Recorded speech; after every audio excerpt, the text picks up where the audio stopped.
चलिए, स्वागत है आप सभी का। एक बार फिर से हम लोग आज इस सेशन में रिमाइंडर कॉन्सेप्ट पर चर्चा करने वाले हैं। रिमाइंडर थ्योरम पर आधारित प्रश्नों के बारे में चर्चा करने वाले हैं। रिमाइंडर में बहुत सारे क्वेश्चंस पूछे गए हैं एग्जाम में।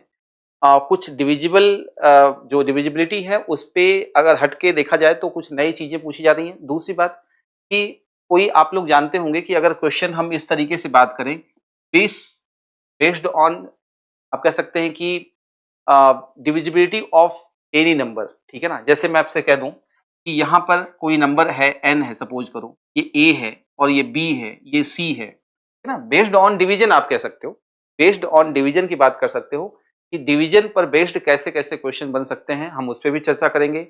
जो रिमाइंडर थ्योरम होती है उन पर भी हम लोग चर्चा करेंगे। इस बात को समझ, डिवीजन के पैटर्न को समझेंगे इस सेशन में। देखो, दो चीजों पर हमारा फोकस रहेगा। डिवीजन डिवीजन पर हमारा फोकस रहेगा और दूसरा डिवीजन मेथड पे हमें हमारा फोकस रहेगा। और दूसरा फोकस जो रहेगा वो रहेगा रिमाइंडर कॉन्सेप्ट पर। रिमाइंडर कॉन्सेप्ट पर हमारा फोकस रहेगा, कॉन्सेप्ट पर। इन दोनों चीजों पर हम लोग पूरी तरीके से फोकस करके चलेंगे। इस सेशन में हम लोग इन्हीं दोनों चीजों पर चर्चा करेंगे। आप लोग बने रहिए, शुरुआत से लेके एकदम जहां तक हो सकता है मैं वहां तक आपको बताऊंगा। ध्यान से समझ, जो भी पैटर्न हो सकता है। पहली बात तो समझिए कि क्या होता है रिमाइंडर, क्या होता है या डिवीजन क्या होता है। डिवीजन को थोड़ा सा मैं समझा देता हूं बच्चों की तरह। अगर देर के लिए हम लोग समझें तो हम लोगों ने स्कूलिंग में ये समझा था कि अगर मान लो कोई नंबर n है और इसको हम डिवाइजर से डिवाइजर से डिवाइड करते हैं, यहाँ पे कोशेंट आता है और ये रिमाइंडर आता है। डी बोल देते हैं इसको, डिवाइजर है, ये डिवाइजर है। n एक नंबर है जिसको डिविडेंड बोलते हैं, इसको हिंदी में बोलते हैं भाज्य, भाज्य बोलते हैं। 2 और r ये है। कोशेंट का मतलब ये हो गया भागफल। आपके कोशेंट जो होता है वो भागफल होता है। मैं हिंदी में लिख रहा हूँ, इंग्लिश में बोल रहा हूँ, आप लोग देख लें जरा। ये रिमाइंडर होता है, इसको बोलते हैं हम लोग शेषफल, शेषफल बोलते हैं। और ये होता है भाजक, डिवाइजर होता है, डिवाइजर। और ये होता है भाज्य। हालांकि इतना सब कुछ करने की आवश्यकता नहीं है, आप तो सीधा देखिए कि पैटर्न क्या कहता है, ठीक है। डिविडेंड है, कोशेंट है, ये आपके रिमाइंडर हो गया और ये क्या हो गया, डिवाइजर हो गया। तो ऐसी कंडीशन में n की जो वैल्यू होती है वो इन दोनों का प्रोडक्ट QD प्लस R होती है। QD प्लस क्या होती है, R होती है। समझ पा रहे हैं, QD प्लस क्या होती है, R होती है। इन दोनों को आप प्रोडक्ट करके रिमाइंडर को ऐड कर देते हैं। एग्जाम्पल के तौर पे मैं बात करूं, सपोज कीजिए n एक नंबर है, 5 से मैं डिवाइड कर रहा हूं, 7 टाइम जा रहा है, 3 अपना रिमाइंडर आ रहा है। तो ऐसी कंडीशन में n की वैल्यू क्या हो सकती है। n की वैल्यू फाइंड आउट करोगे, इन दोनों का प्रोडक्ट करोगे, 7 इंटू 5 और प्लस में क्या करोगे 3, कितना हो जाएगा 38। इस क्वेश्चन का जवाब हो जाएगा। ये बात क्लियर है, किसी को कोई दिक्कत नहीं है। 38 इस क्वेश्चन का जवाब हो जाएगा, 38। इस बात को और समझिए कि रिमाइंडर जो है ना, रिमाइंडर जो होगा वो कभी भी, यहां समझिए जरा, रिमाइंडर जो होगा वो 0 से बड़ा या बराबर हो सकता है लेकिन हमेशा d से छोटा होगा। कभी सुना है क्या आपने, यहाँ 5 से डिवाइड किया 10 आ गया रिमाइंडर। ये हमेशा हो सकता है कि 0 आ जाए या 0 से बड़ा होगा, लेकिन हमेशा ये किससे होगा, ये 5 से छोटा होगा। ये बात ध्यान रखनी है। ये रिमाइंडर की कहानी है, रिमाइंडर बोले तो शेषफल की कहानी है। ये रिमाइंडर का लॉजिक ये है, रिमाइंडर का लॉजिक ये है कि कभी भी ये डिवाइजर से बड़ा नहीं हो सकता। आपने कभी ऐसा नहीं सुना होगा कि सर 5 से डिवाइड किया या 6 से डिवाइड किया, रिमाइंडर 10 आ गया या 14 आ गया। जो जिस नंबर से आप डिवाइड कर रहे हो उससे कम या छोटा जो हो सकता है वो रिमाइंडर हो सकता है। पूरा पूरा भाग जाएगा तो 0, और नहीं तो फिर कोई वैल्यू बच जाएगी। तो ये कहानी थी इसकी, मैं थोड़ी सी जानकारी मैंने आपको दे दी है। अब चलते हैं थोड़े आगे। मैं कुछ क्वेश्चन, जैसे एक नंबर अभी नहीं कराऊंगा, मैं बाद में करा दूंगा, ठीक है, आप वेट कीजिए। यहाँ देखिए, ये क्वेश्चन बहुत अच्छा है, मैं सीधा एक बार 7 नंबर लेके आया हूँ। बाकी अपन तुरंत पीछे जाके क्वेश्चन सॉल्व करेंगे, लेकिन जो लॉजिक मैंने सिखाया उस पर आधारित ये क्वेश्चन, ठीक है। देखिए जरा क्या कहता है। कह रहा है कि सर ऐसा है कि एक नंबर है, इसको एक निश्चित संख्या से विभाजित करता है, मतलब इस d से विभाजित करता है। ये 18935 है, 935 है। इसको डिवाइड किया जाता है 18935, निश्चित नंबर d से डिवाइड किया जाता है। तो कोशेंट और रिमाइंडर, कोशेंट कितना आता है 102 आता है, कोशेंट मतलब भागफल, और शेषफल कितना आता है आपने कह दिया 65। बोलो क्लियर है कि नहीं? तो कह रहा है कि बताइए डिवाइजर क्या होगा, डी क्या होगा। तो आप कहेंगे सर इसका आंसर जो होगा आप कह सकते हैं सर 102D, इन दोनों का प्रोडक्ट होगा और ये ऐड होगा 102D प्लस 65, 102D प्लस में 65 की जो वैल्यू हो जाएगी 18935 के पीछे, यानी 102D की जो वैल्यू आ जाएगी वो कितनी आ जाएगी, आप कहोगे सर 5 में से 5 गया 0, 13 में से 6 गया 7 हो जाएगा, और 8 हो जाएगा ये, और 18, एक बार चेक कर लो जरा, ठीक है कोई दिक्कत नहीं। अब मुझे क्या करना है, डी इसको डिवाइड करना है, डिवाइड करना है तो मुझे बताओ जरा यूनिट डिजिट में क्या आना चाहिए, 5 आना चाहिए, यूनिट डिजिट में कौन आना चाहिए 5 आना चाहिए, एक ही ऑप्शन है 185 शायद इस क्वेश्चन का जवाब होगा, चेक करो एक बार जरा 185 इसका जवाब हो जाएगा। इसको आप देखो यूनिट डिजिट क्या होगा 0 आएगा ना, यूनिट डिजिट 5 होगा, 2 को हम 5 से मल्टीप्लाई करेंगे तभी आपको यूनिट डिजिट क्या मिलेगा। ये बहुत आसान सा क्वेश्चन था, लॉजिक जो मैंने आपको सिखाया था उसी पर बेस्ड ये क्वेश्चन, मैंने सीधा यहीं पर आपको क्वेश्चन सॉल्व करवाया है। यहाँ डिवाइजर पूछा गया है, डिवाइजर पूछा गया, डिवाइजर का मतलब ये हो गया कि बाहर जो वैल्यू बैठी है उन दोनों को आप मल्टीप्लाई करोगे, इसको ऐड करोगे तो ये नंबर मिल जाएगा। फिर हमने क्या कर दिया, इस चीज को यहाँ पे ले गए, माइनस करने के बाद वैल्यू आ गई। ठीक है, चलते हैं, देखिए जरा ध्यान से, एक और क्वेश्चन बीच में है, ये क्वेश्चन, इस क्वेश्चन को ध्यान से आप देखें क्या कह रहा है। ये कहा है किसी विभाजन के योगफल में भाजक भागफल का 11 गुना और शेषफल का 5 गुना। आप अगर ध्यान से देखें तो मैंने हमेशा ऐसे प्रश्नों के लिए क्या बताया है, बहुत अच्छे से समझे जरा, कि जो डिवाइजर है, डिवाइजर जो है वो कोशेंट का 11 टाइम्स है, कोशेंट का 11 टाइम्स है, और रिमाइंडर का 5 टाइम्स है, 5 रिमाइंडर। ये क्या ये लॉजिक सबको समझ में आ गया, एक बार चेक करो जरा। जो डिवाइजर है, डिवाइजर भाजक है, उसको दो तरीके से रिप्रेजेंट किया। सर ये रिलेशन जो है वो रिमाइंडर से कितना गुना है, रिमाइंडर से कितना गुना है 5 टाइम्स है, और कोशेंट से कितने टाइम्स है, तो आपने कहा 11 टाइम्स। अगर मैं यहां पर ध्यान से देखूं तो क्या कह सकता हूं, इस बात को समझो जरा। यहां से मैं कह सकता हूं कि अगर r की वैल्यू मैं 44 लिखूं, यहाँ r की वैल्यू 40, तो क्या हो जाएगा, डिवाइजर कितना हो जाएगा, देखो इसको दो तरीके से दिखाता हूं, 1d is equal to 5r दिखा देता हूं, और फिर 11q इज इक्वल टू मैं 5r दिखा देता हूं। तो r की वैल्यू 44 है, ठीक है 220 हो जाएगा, यानी 1d इज इक्वल टू, अगर d की वैल्यू हम कितना कर देंगे, d की वैल्यू कितनी हो जाएगी बताओ जरा, r की वैल्यू 44 है तो 44 इंटू 5 यानी 220 हो जाएगा। डिवाइजर जो हो गया वो 220 हो गया, और यहाँ पर अगर मैं बात करूं कोशेंट की बात करूं तो 5 इंटू रिमाइंडर कितना 44 अपॉन कितना होगा 11, यानी 20 हो जाएगा। कोशेंट जो है वो 20 है, और रिमाइंडर कितना दे दिया उसने 44 दे दिया। क्या ये बात समझ में आ रही है? आप ध्यान से चीजों को ऑब्जर्व करोगे तो सब कुछ समझ में आएगा, है ना। मैंने क्या कर दिया है इसमें दो तरीके से, एक पहले इन दोनों के साथ रिलेशन एस्टेब्लिश किया है, पहले इन दोनों के साथ फिर इन दोनों के साथ। आर की वैल्यू अपने पास 44 दे रखी है, हम सारी वैल्यू निकाल पाए। अब मुझे बताओ ये वाला नंबर क्या होगा, इन दोनों का प्रोडक्ट होगा और ये ऐड होगा, तो 220 इंटू 20 और प्लस में क्या होगा 44 होगा, ठीक है ना। आप अगर ध्यान से देखेंगे तो ये कितना हो जाएगा 4400 प्लस में 44 हो जाएगा क्या, बोलो जरा। तो आंसर जो हो जाएगा वो क्या होगा, 4 टाइम 4 हो जाएगा, 4 टाइम 4 हो जाएगा, इस क्वेश्चन का जवाब 4 टाइम, ये आ गया, यही अपना आंसर है। क्या ये क्लैरिटी मिली, समझ में आई सबको चीज। हमने क्या कर दिया, दोनों को ऐड कर दिया, बस सिंपल सी बात यही, ठीक है। आसान क्वेश्चन था, कोई दिक्कत वाली बात नहीं। अच्छा, अब चलते हैं पहले क्वेश्चन की तरफ। तो इसमें कुछ खास नहीं है, इसमें कुछ खास क्वेश्चन में नहीं है, ऐसा क्वेश्चन हम पहले कर चुके हैं कि कौन सा 6 से डिविजिबल नहीं है, तो 2 से और 3 से डिविजिबल नहीं होने की बात चल रही है।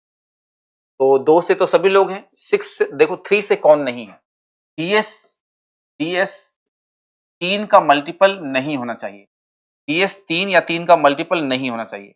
इसका डीएस कितना है 9, 7 और 2 9, ये तो 6 है इसका डीएस, तो गड़बड़ हो गया, नहीं होना चाहिए, ध्यान रखना। ये कितना हो गया, 5 5 10 10 8 18, ये देखो ये इसका डीएस 2 आ रहा है, ये अपना बिल्कुल सही उत्तर है। इसका डीएस चेक करो, 7299, ये 6 आ रहा है, ये भी नहीं हो सकता। मल्टीपल ऑफ 3 होना ही नहीं चाहिए। यहाँ देखिए जरा, 8 + 1 9 9, 7 4 11 12 का कितना हो गया, 3 आ गया, ये भी नहीं हो सकता। केवल थर्ड ऑप्शन ही जो होगा वो नॉट डिविजिबल बाई 6 हो। क्या ये बात समझ में आ गई है? तो ये लॉजिक था, मैंने आपको कुछ थोड़ी बेसिक चीजें बता दी हैं आपको, है ना। अब मैं अगले सेशन में आपको जो रिमाइंडर पर कॉन्सेप्ट क्वेश्चन हैं उन पर हम लोग चर्चा करेंगे, है ना, ये ध्यान रखना। रिमाइंडर थ्योरम पर, अभी बेसिक डिवीजन मेथड पे बताया मैंने, अभी जो क्वेश्चंस मैंने किए थे वो डिवीजन मेथड पर थे। अब मैं अगले सेशन में आपको रिमाइंडर कॉन्सेप्ट पर चर्चा करके बताऊंगा कि क्या हो। चलिए एक बेहतरीन कॉन्सेप्ट मैं आपको सिखाता हूँ, उस पर आधारित ये क्वेश्चन आपके सामने जो दिखाई दे रहा है वो सॉल्व हो पाएगा, ठीक है ना। पहले कॉन्सेप्ट एक बार सीख लीजिए, उसके बाद हम क्वेश्चन। पर्टिकुलर ये क्वेश्चन सच बताऊं तो ये बहुत आसान होते हैं, है ना, लेकिन इनको सॉल्व करने का पैटर्न क्या है मैं थोड़ा सा उसके बारे में आइडिया देता हूँ। और पहले कॉन्सेप्ट को अच्छे से सीख के आओगे तो इस क्वेश्चन को सॉल्व करने में कोई दिक्कत नहीं। चलते हैं पहले लॉजिक समझते हैं क्या है लॉजिक। अगर आप ध्यान से देखें इस क्वेश्चन को तो क्या कहानी है इसकी, समझो जरा। जैसे मान लो एक नंबर है कोई, n एक नंबर है, n एक नंबर है कोई, उसको मैं 12 से डिवाइड कर रहा हूं तो रिमाइंडर जो आ रहा है, शेषफल जो आ रहा है वो 10 10 आ रहा है। फिर से सुनिए, n कोई नंबर है जिसको हम 12 से डिवाइड कर रहे हैं, तो ऐसी कंडीशन जो रिमाइंडर आ रहा है वो 10 आ रहा है। एक बात का ध्यान आपको भी रखना पड़ेगा, मुझे भी ध्यान रखना पड़ेगा कि किसी भी नंबर को अगर 10 से 12 से हम डिवाइड कर रहे हैं तो रिमाइंडर 12 से ज्यादा, ग्रेटर देन 12 नहीं आ सकता, उससे कम हमने रखा है। अगर हम n को डिवाइड करें 4 से तो रिमाइंडर क्या होगा, और n को हम डिवाइड करें 3 से तो रिमाइंडर क्या होगा, हम इस चीज को समझना चाहते हैं। तो हमने कहा कि ठीक है ये कोई दिक्कत नहीं, इसको समझ लेंगे हम लोग, लेकिन उससे पहले ये वाली चीज आपको पता होनी चाहिए। सर मुझे बताइए कि n क्या होगा। तो आपने कहा कि सर कोई नंबर रहा होगा जिसको हम 12 से डिवाइड करेंगे तो 10 रिमाइंडर आया होगा, मतलब ये 22 रहा होगा। आप अगर ध्यान से देखें तो ये 22 रहा होगा n के फॉर्म में। तो 22 कैसे, 22 को 12 से आप डिवाइड करेंगे तो रिमाइंडर कितना आएगा, 10 आ जाएगा, ठीक है ना। आप लॉजिक को समझे पहले। हमने कह दिया 12 से डिवाइड किया, रिमाइंडर कितना आ गया, आपने कहा 10 आ गया, सही बात है। अगर हम 22 को अब ये n की वैल्यू 22 हो चुकी है, ध्यान रखना, उसको मैं 4 से डिवाइड कर रहा हूं तो रिमाइंडर कितना हो जाएगा, आपने कहा 2 आ जाएगा। 20 तक क्लियर, 2 रिमाइंडर आ जाएगा। अगर इसी 22 को हम 3 से डिवाइड करें तो रिमाइंडर क्या आएगा, आप कहेंगे सर 21 तक हो गया क्लियर, r की वैल्यू 1 हो जाएगी। क्या यहाँ तक कोई आपत्ति दर्ज है तो करना है तो बताओ जरा, कोई समस्या नहीं। n की वैल्यू हमने इससे कंसीडर किया है कि सर ये 22 आ सकता है, उसी को हमने सॉल्व किया। इसका मतलब ये हुआ कि जैसे ही हमने नंबर को 22 बोल दिया, 22 को हम डिवाइड करेंगे 4 से, रिमाइंडर कितना आ जाएगा, आप कहोगे सर 2 आ जाएगा, रिमाइंडर 2 आ गया। यहां भी देखिए सेम कहानी है, रिमाइंडर 2 आ रहा है। अगर 22 को हम किससे डिवाइड करेंगे, 3 से डिवाइड करते हैं तो रिमाइंडर कितना आ जाएगा, 1 आ जाएगा। इसका मतलब समझे आप लोग, इसका मतलब मैं बताता हूं क्या है कहने का मतलब, कि अगर यहां पर जैसे 22 है, 22 को हमने 12 से पहले डिवाइड किया है, 12 का एक फैक्टर 4 है और एक फैक्टर 3 है, ठीक है ना। 12 का ही फैक्टर है 4 और 3, उससे डिवाइड कर रहे हैं तो यहाँ पे 2 और 1 हो रहा है, ठीक है ना। तो 22 एक नंबर है, उसको 12 और 12 के फैक्टर से डिवाइड कर रहे हैं तो वही नंबर मिल रहा है जो यहाँ पर हमने क्या किया है, यहाँ पर इस तरीके से डिवाइड करने पर, ठीक है ना। क्लियर है, कोई दिक्कत नहीं, दोनों ही कहानी क्लियर है। लेकिन हमने कहा कि सर ये 4 और 2 और 1 तो है, लेकिन यहां पर अगर मैं कर दूं, क्या कर दूं समझो, यहां रिमाइंडर जो पहली कंडीशन में आया है, अब 10 को मैं 4 से अगर डिवाइड कर देता हूं तो रिमाइंडर कितना आता है, 2 आता है। यहां पर अगर मैं 10 पहली कंडीशन में जो रिमाइंडर मिला है मुझे उसी में डिवाइड करना मुझे, तो रिमाइंडर कितना हो गया, 1 हो जाएगा। मतलब इससे ये निष्कर्ष निकला कि या तो वो नंबर पता करो, नंबर पता करो और नंबर पता करने के बाद आप क्या करो, डिवाइड करो। उससे अच्छा ये है कि आप जो पहली कंडीशन में रिमाइंडर मिला है, पहली कंडीशन में जो रिमाइंडर मिला है उसी में 4 से डिवाइड कर दो, उसी में 3 से डिवाइड कर दोगे, बात एक ही है। मेरे कहने का मतलब क्या है, इस बात को फाइनल रिजल्ट पे पहुंचाते हैं कि किसी नंबर n में हमने 12 से डिवाइड किया तो जो रिमाइंडर आया है 10, ठीक है ना, 10 आया है। अगर हमें n में 4 से डिवाइड करना हो, 3 से डिवाइड करना हो, वो 12 का फैक्टर ही है, तो आपको वो n पता करने की आवश्यकता नहीं है, जो रिमाइंडर आया है उसी को डिवाइड कर देना है, आंसर मिल जाएगा। सेम कहानी देखो, जैसे यहाँ पे 2 आया है, 4 से डिवाइड करने पर हमने कहा यहाँ पे 22 का यूज नहीं किया, इसी रिमाइंडर का यूज किया, यहाँ पर इसी रिमाइंडर का यूज किया है 10 का, जबकि यहाँ पे n को हमने पता किया है। मतलब कंफर्म हो गया है कि हमें n को फाइंड आउट करने के लिए नहीं जाना है, हमें जो कंडीशन, पहली कंडीशन में रिमाइंडर मिला उसी से काम निकालना है। अब आपको क्वेश्चन सॉल्व करने में कोई दिक्कत नहीं आएगी। आप कहोगे सर एक किसी नंबर n को हम 512 से डिवाइड कर रहे हैं, रिमाइंडर कितना आ रहा है, आप कह रहे हो 64 आ रहा है, 67 आ रहा है। अब हमें क्या करना है, ऐसा नहीं करना कि हमें वो नंबर पता करना है, हम कहेंगे सर इस कंडीशन में 67 को हमें डिवाइड करना किससे, 32 से, तो रिमाइंडर कितना होगा, 64। क्लियर हो जाएगा, 3 रिमाइंडर आ जाएगा और अपना आंसर कौन सा हो जाएगा, डी। लेकिन यहां पर एक कहानी में ट्विस्ट है, मैं आपको बताता हूं, एक बार देख लो इसी कहानी में ट्विस्ट क्या है, उस चीज को मैं बताता हूं। हालांकि मैंने बता दिया है लेकिन आपने ध्यान नहीं दिया। जो हमने डिवाइड किया है, यहाँ पे समझना जरा, जो हमने डिवाइड किया है, 12 डिवाइड किया है पहले, ये नंबर जो है ना वो 12 के फैक्टर होने चाहिए। अगर कोई कह दे कि सर n का n डिवाइडेड बाई, यहाँ पे मैं कह दूं कि सर 7 है, तो इसका आंसर होगा C N D, can not be determined, ठीक है ना, सी एन डी हम पता नहीं कर सकते। क्यों? क्योंकि ये जो 7 है वो फैक्टर नहीं है 12 का, 12 का फैक्टर होना चाहिए तभी ये कंडीशन अप्लाई होती है। 12 का फैक्टर अगर नहीं है तो फिर गड़बड़ है, इस डिवाइजर का फैक्टर होना चाहिए। एग्जैक्टली यहां देखिए जरा, ये कट रहा है, ये कट रहा 16 टाइम्स, इसका 16 टाइम्स है, मतलब फैक्टर तो है, फैक्टर है तो कोई दिक्कत नहीं, आप लॉजिक का इस्तेमाल कर सकते। थोड़ा टाइम मैंने जरूर लिया है लेकिन ये कॉन्सेप्ट क्लियर हो गया होगा। यहाँ पर देखिए, एक बार वो क्वेश्चन बीच में हमने होल्ड कर दिया, यहाँ पर देखिए, ये कह रहा है कि सर रिमाइंडर कितना बच रहा है, 57 बच रहा है ना। हमने कह दिया n1 को हमने किससे डिवाइड कर दिया, कोई d से डिवाइड कर दिया, है ना, तो रिमाइंडर कितना आ गया, आपने कह दिया r1 के फॉर्म में 57 आ गया। n2 को हमने d से डिवाइड कर दिया, तो रिमाइंडर यहां भी क्या आ रहा है, r2 भी कितना आ रहा है, 57 आ रहा है। क्लियर है। अब कह रहा है कि दोनों संख्याओं के सम को, दोनों संख्याओं के सम को, दोनों नंबर्स के सम को ये डिवाइड करने की बात कर रहा है, दोनों के सम को डिवाइड कर रहा है। तो देखिए एक बात बताऊं मैं आपको, जब भी ऐसा क्वेश्चन आए तो अगर दोनों का सम कहे या दोनों का सब्सट्रैक्शन कहे या दोनों का मल्टीपल कहे, दोनों का डिवीजन कहे, कुछ भी कहे, आपको क्या करना है इन कंडीशंस में, ये r1 और r2 का अगर सम कहता या कह रहा है तो r1 प्लस r2 कर देंगे, अगर दोनों का डिफरेंस कहता तो दोनों का डिफरेंस करते r1 r2 का। मतलब कहीं ना कहीं जो कहा जा रहा है वो r पे ही अप्लाई होगा। ये बात समझना कि अगर प्लस कहा जा रहा है तो रिमाइंडर दोनों का ऐड हो जाएगा, अगर प्रोडक्ट कहा जा रहा है तो दोनों का प्रोडक्ट करोगे, माइनस कह रहा है तो माइनस करो। तो यहाँ 57 प्लस 57 को हम डिवाइड करेंगे किससे, एक ही, मतलब इसी डी से हम डिवाइड करते हैं, तो रिमाइंडर कितना आ रहा है बताओ जरा, 49 आ रहा है। अभी कितना हो गया, 114 अपॉन डी, रिमाइंडर कितना हो रहा है, 49।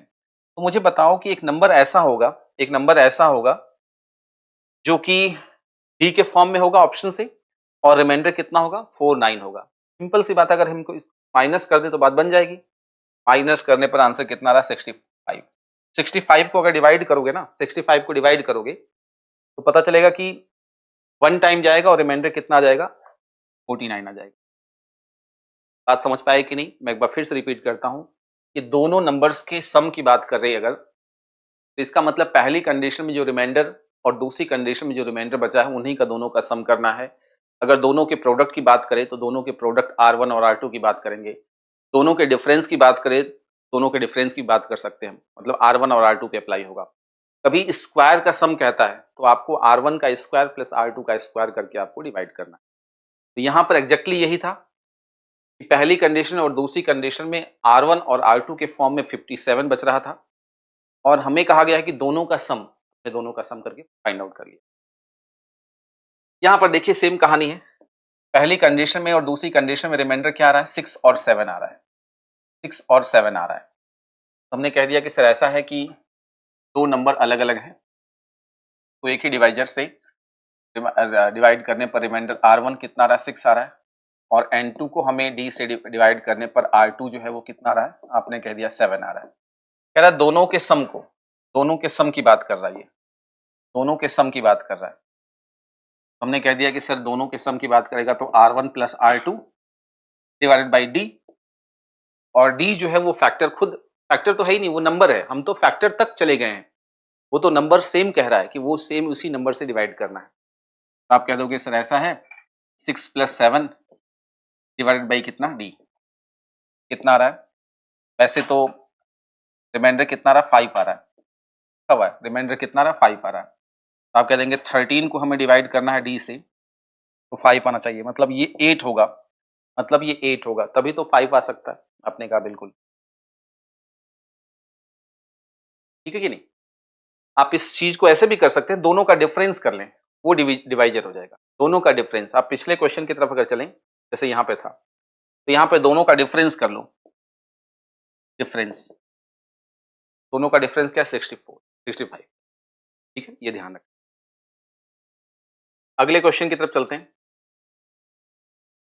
ये क्वेश्चन मैंने करवा दिया है, मतलब इससे पहले वाले सेशन मैंने करवा दिया क्वेश्चन, आप ध्यान से देखें।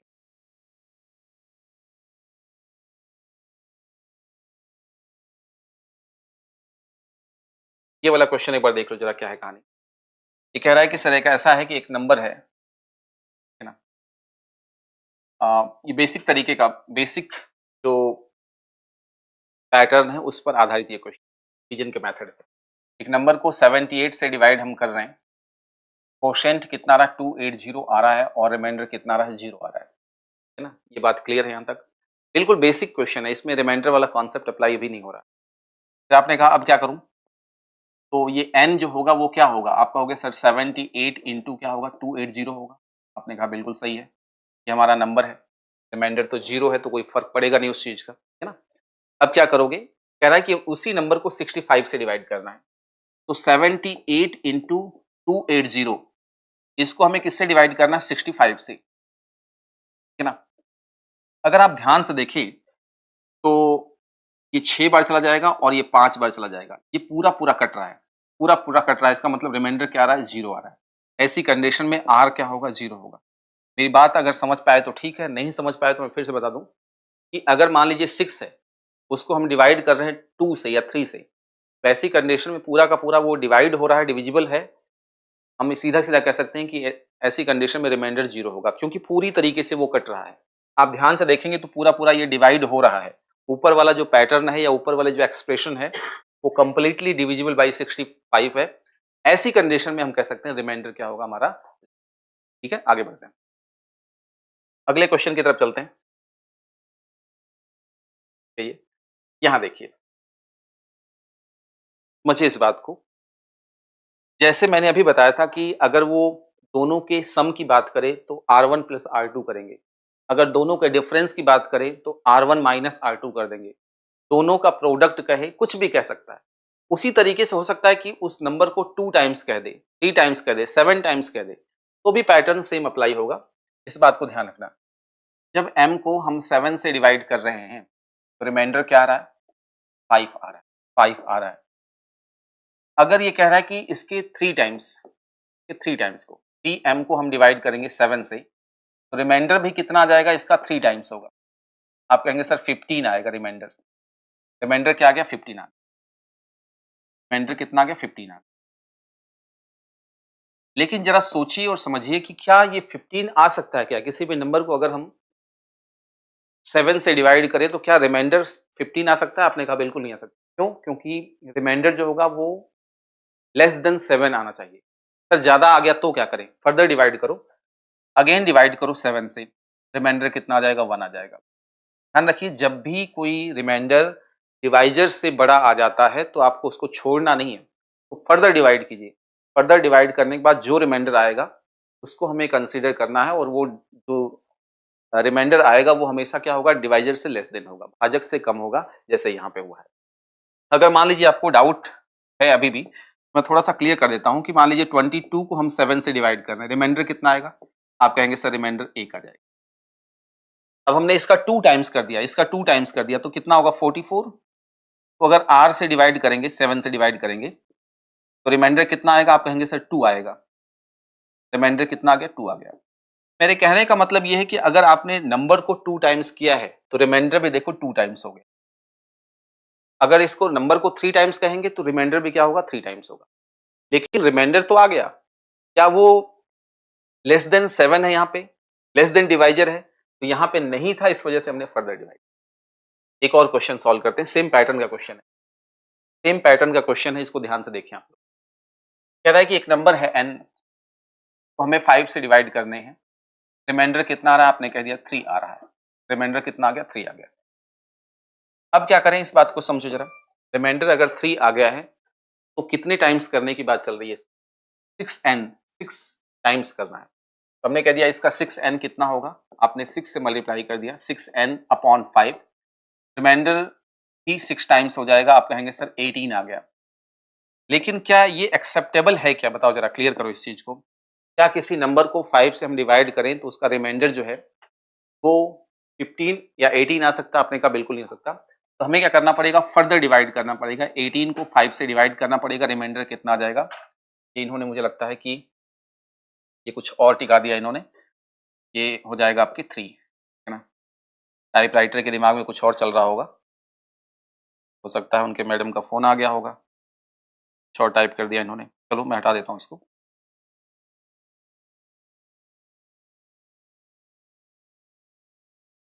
हटा दिया यहाँ से। यहाँ रिमाइंडर क्या हो जाएगा? 3 हो जाएगा, ध्यान रखना।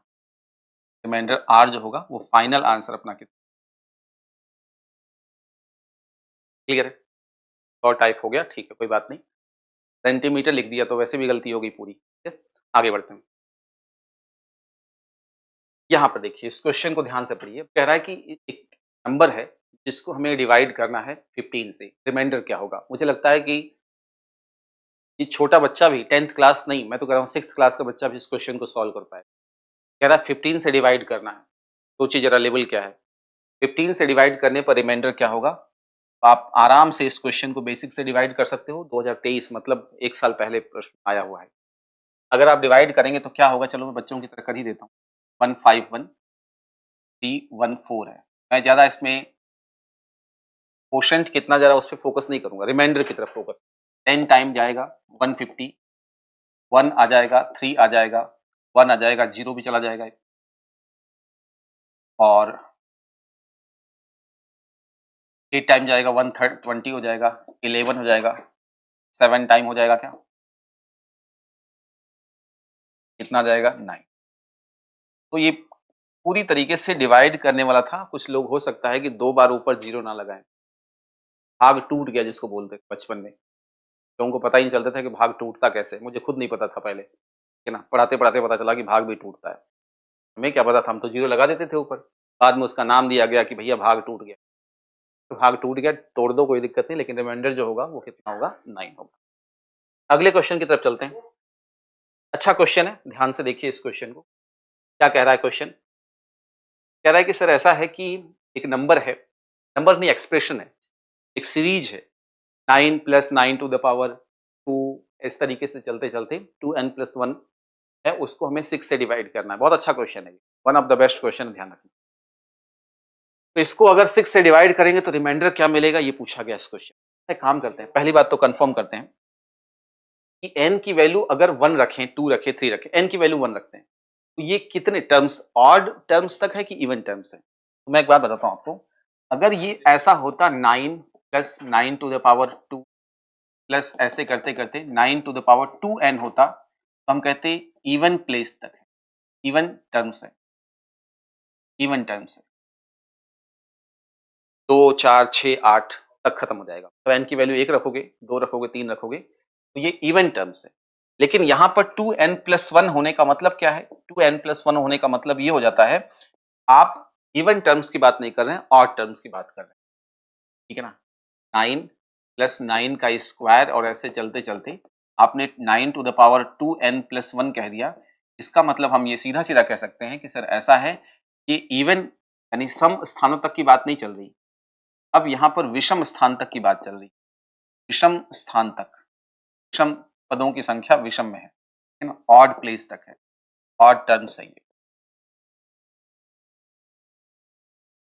ऑड टर्म्स हो गए, ठीक है, कोई दिक्कत नहीं है। अब मुझे बताइए कि स्पेशल कैटेगरी क्या कहती है। 9 को हम 6 से डिवाइड करते हैं तो रिमाइंडर जो आता है वो 3 आता है। 9 टू द पावर 1 मैंने लिखा। अब मैं 9 टू द पावर 2 के बारे में चर्चा करूं, 9 to the power 2 divided by 6 अगर करता हूं तो कितना आ जाएगा? आपने कह दिया अभी भी कितना आएगा 3 आएगा। कैसे? 81, 78 तक क्लियर हो जाएगा, 3 रिमाइंडर होगा। 9 टू द पावर अगर 3 लिखता हूं तो भी रिमाइंडर कितना आएगा? 3 आएगा। ये फिक्स पैटर्न है कि 9 to the power n, 9 to the power n को हम अगर 6 से डिवाइड करते हैं तो ऑलवेज रिमाइंडर जो होगा वो 3 ही होगा। इस बात को ध्यान रखना है। 9 की कोई भी पावर हो, 9 टू द पावर n है, डिवाइडेड बाई अगर 6 है तो आप सीधा सीधा कहिए कि सर रिमाइंडर जो होगा वो 3 होगा। स्पेशल कैटेगरी के अंतर्गत बात चल रहे हैं हम लोग, कर रहे हैं हम लोग, ठीक है। तो यहाँ भी सेम कहानी है, कह रहा है कि सर ऐसा है कि ये नंबर ऑफ टर्म्स जो ऑड हैं इनको डिवाइड करने के लिए रेडी है। ये इससे डिवाइड करेगा 6 से। तो आपने कह दिया ठीक है, कोई दिक्कत नहीं है, हम इंडिविजुअली अटैक कर सकते हैं, इंडिविजुअल तरीके से हम रिमाइंडर फाइंड आउट कर सकते हैं। अगर आप इसको सॉल्व करेंगे तो कहेंगे सर रिमाइंडर 3 आ रहा है, इसका भी रिमाइंडर 3 आ रहा है। ऐसे करते करते हर जगह 3 आएगा, हर जगह 3 आएगा। इसका मतलब मैं यहां से लिखता हूं 3 प्लस 3 प्लस 3 प्लस 3, ऐसे करते करते अगर मान लो जैसे ये होता, केवल यही होता, 4 टर्म्स होते, मैं एक बार बता देता हूं कंडीशन, अगर 4 टर्म्स केवल होता, मतलब इवन प्लेस तक, इवन टर्म्स होता तो क्या होता? इवन टर्म्स अगर होता तो क्या होता? कंडीशन देखो जरा, इवन टर्म्स अगर होता तो क्या होता? आप 6 से डिवाइड करते तो ये भी 6 हो जाता, ये भी 6 हो जाता, मतलब रिमाइंडर क्या होता? 0 हो जाता। रिमाइंडर कितना हो जाता? लेकिन ये कह रहा है कि नहीं, इवन टर्म्स नहीं है, इवन टर्म्स नहीं है, ये कंडीशन नहीं है। हमारा जो है वो है 3 प्लस 3 प्लस 3 प्लस 3 प्लस 3 जैसे हो गया। इसको हम 6 से डिवाइड करेंगे तो आप कहेंगे सर दो दो टर्म मिलकर के ना, दो दो टर्म मिलकर के 0 दे देंगे। तो आप सोचिए जरा कि इवन प्लेस तक तो 0 हो जाएगा, इवन प्लेस मतलब सम स्थानों तक तो 0 हो जाएगा, क्योंकि आप ये कह रहे हैं जैसे मान लो दो टर्म का सम जो है करने पर वो 0 रिमाइंडर दे रहा है। तो मैं कह रहा हूं कि दो टर्म का 4, 6, 8, 10, 12 ऐसे करते करते दो के जितने भी मल्टीपल होंगे उनका रिमाइंडर की 0 होगा। लेकिन वो एक एक्स्ट्रा टर्म के बारे में चर्चा कर रहा है, तो एक एक्स्ट्रा टर्म जो होगा वही रिमाइंडर हमें दे देगा। तो यहां सेम कहानी यही है, इवन प्लेस तक तो 0 दे देगा वो, लेकिन एक ज्यादा, इवन से एक ज्यादा होगा, ऐसी कंडीशन में वो 3 रिमाइंडर एक्स्ट्रा होगा और हमारा फाइनल जो आंसर होगा वो डी हो जाएगा। ये बात समझ में आ गई? मैंने कंडीशंस क्रिएट करके बताई हैं, इसमें बहुत सारा कॉन्सेप्ट है। एक तो 9 टू द पावर n हो, उसको हम अगर 6 से डिवाइड करते हैं तो रिमाइंडर 3 आएगा। पहली तो कहानी ये है। दूसरी कहानी क्या है कि सर ये नंबर ऑफ टर्म्स क्या है, इवन है कि ऑड है? तो आपने कहा सर इवन नहीं है, ये ऑड है। इवन तक अगर जाएंगे तो रिमाइंडर 0 होगा, बिल्कुल रेडी हैं हम लोग। इन इवन से एक टर्म ज्यादा होगा क्योंकि ऑड तक हम जा रहे हैं। तो हमने कह दिया कि सर ऐसा है, एक टर्म ज्यादा होने का मतलब रिमाइंडर क्या आ जाएगा? 3 आ जाएगा।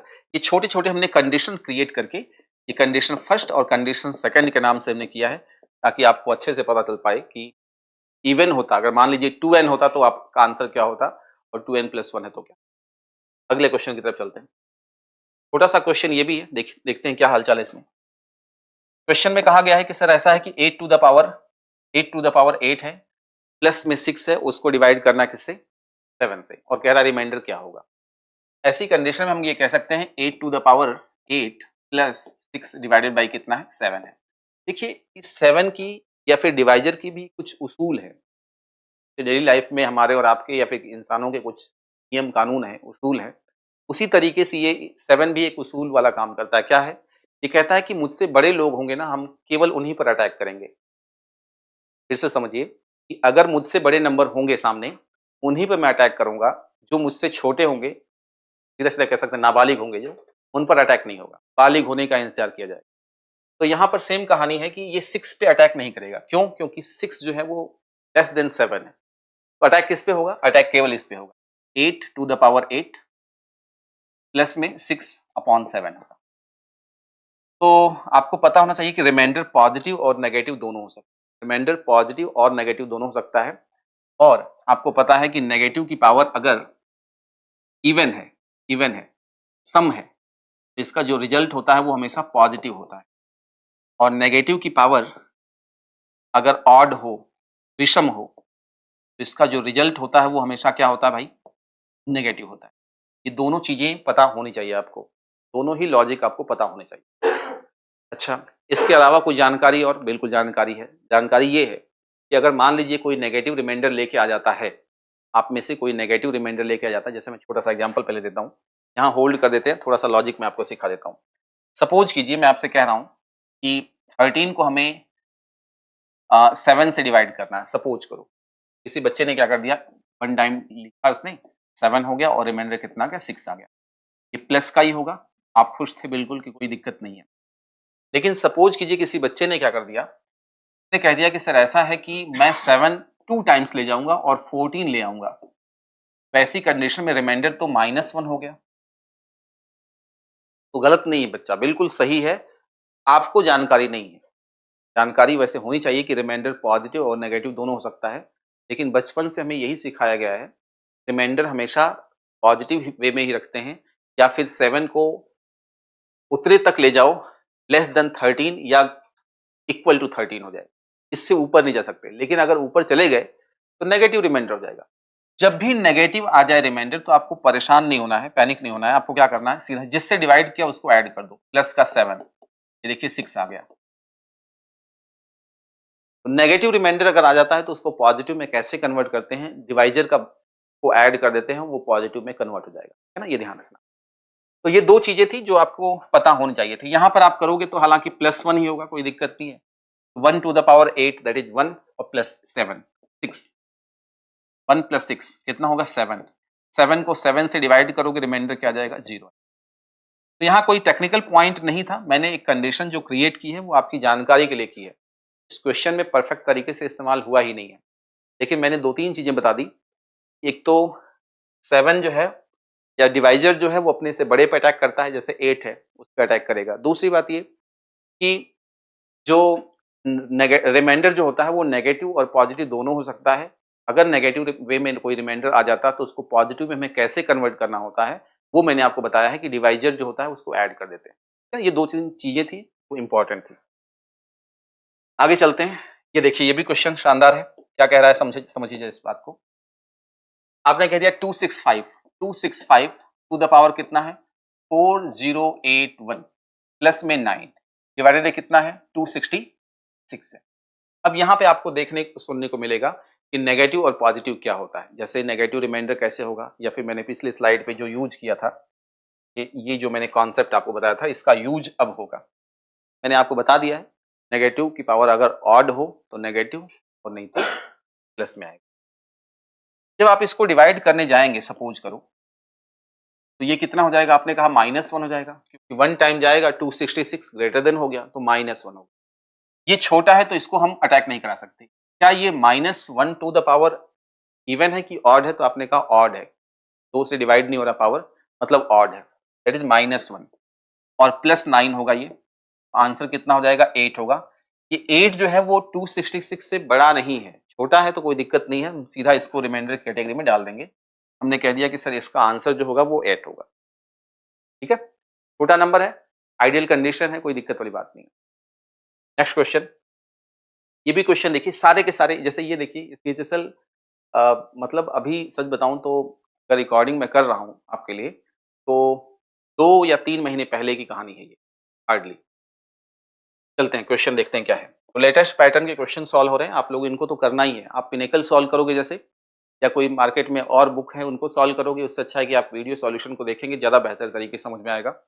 कम टाइम में आप ज़्यादा अच्छे से समझ सकते हो, है ना। अगर ज़्यादा दिक्कतें हैं, इंटू 2 कर लो, आपको ज़्यादा समझ में आता है तो 2x पे चला के इसको देख लो फटाफट।